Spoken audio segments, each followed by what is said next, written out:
Good morning, students. In the last class, we started with the chapter Federalism, wherein I explained you that what is federalism and what are the key features of federalism, through which we tried to understand that whether India is unitary or federal in structure.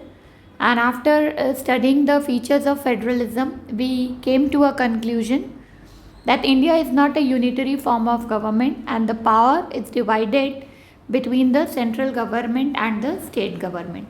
So today we will start here. The exact balance of power between the central and the state government varies from one federation to another.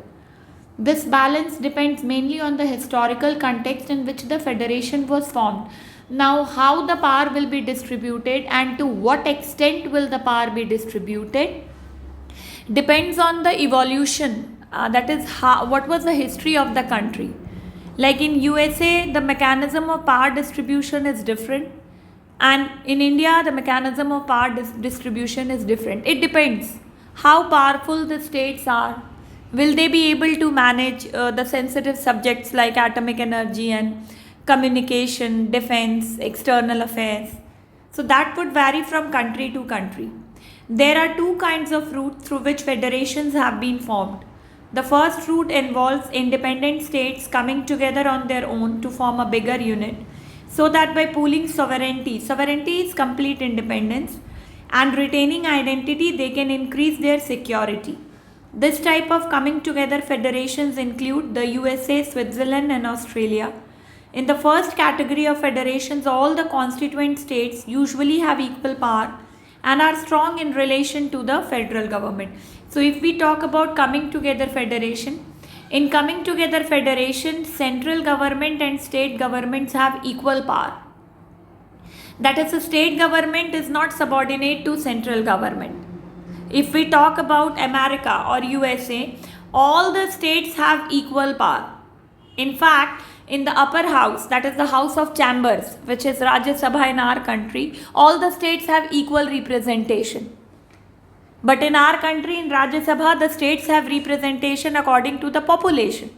So coming together means that we have come together and we have equal powers. For every little thing, state government has not to ask to central government. They have their own constitution. Each state has its own constitution. Each state has its own flag. But in our country, there is only one constitution. It is not that Bihar has its own constitution and Jharkhand has its own constitution. So that is what is called as coming together. That is equal power sharing. Power sharing is equal. State government is not subordinate to the central government. The second route is where a large country decides to divide its power between the constituent states and the national government. India, Spain and Belgium are examples of this kind of holding together federation. In this second category, the central government tends to be more powerful in relation to the states. Very often, different constituent units of the federation have unequal powers. Some units are granted special powers. Like in the case of our country, we have central government, we have state government, we have local self-government, under which we study Panchayati Raj. Now if we talk about this, central government has more power in comparison to state government. Then central government can also impose president's rule in state government. During that time, all the powers of state will go in the hands of central government. And PRIs has no power of its own. It depends on the state government. Now this is what is unequal power sharing. This is called as holding together federation. Yeah, it is a federation. There is distribution of power, but the power is not equally distributed. Some units are granted special powers, like central government has more power in comparison to state government. What makes India a federal country? Now, how can we say that India is a federal country? We need to prove that. I mean, is there any norm in the constitution which proves that? Yes, there is. So let us begin with the constitution. India had emerged as an independent nation after a painful and bloody partition. You all remember this. You all would have read this in history. That we attained independence after lots of struggle and lots of bloodshed. Soon after independence, several princely states became a part of the country. Princely states means the provinces or the states which were directly under the rule of provinces. The constitution declared India as a union of states. Although it did not use the word federation, the Indian Union is based on the principles of federalism. Article 1 of our constitution says India, that is Bharat, is a union of states. But nowhere the word union is used. It is federation. Let us go back to the 7 features of federalism mentioned above. Now try to study this. The constitution originally provided for a 2-tier system of government. 2-tier. Union government and state government. So union government represents the Union of India and the state government represents the state, and later by an amendment in 1990s, the last level of the government, that is local self-government, under which we study panchayats and municipalities, those were added. Now the constitution explicitly states which power is in the hand of which government. Which government will take decision on which subject. So we have union list, we have state list, we have concurrent list, and we have residuary list. So union list includes subjects of national importance. Now whatever is there in union list, only central government can take power. And look at the subjects, all the important subjects: defense, foreign affairs, banking, communication, currency. Why? Because these are important for the development of the country. In this, state government has no say.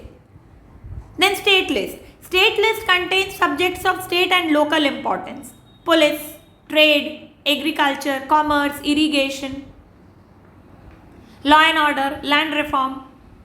For this, the complete power is in the hands of state government. State government need not ask central government. Forest, trade unions, marriage, adoption, succession. Both the union as well as the state government can make laws on the subject mentioned in the list. If there is some issue, then the law made by the union government will prevail. तो state list में जो है उस पर state government ही बनाएगी. अगर central government कोई ऐसे सब्जेक्ट पे कोई लॉ बना देती है, then central government will have to explain why central government made law on a subject which was in the state list. Like it happened right now in the case of Farm Bill, that agriculture, if you see here, is in the state list. But in union list, we have a subject called as manufacturing, consumption, that is in union list.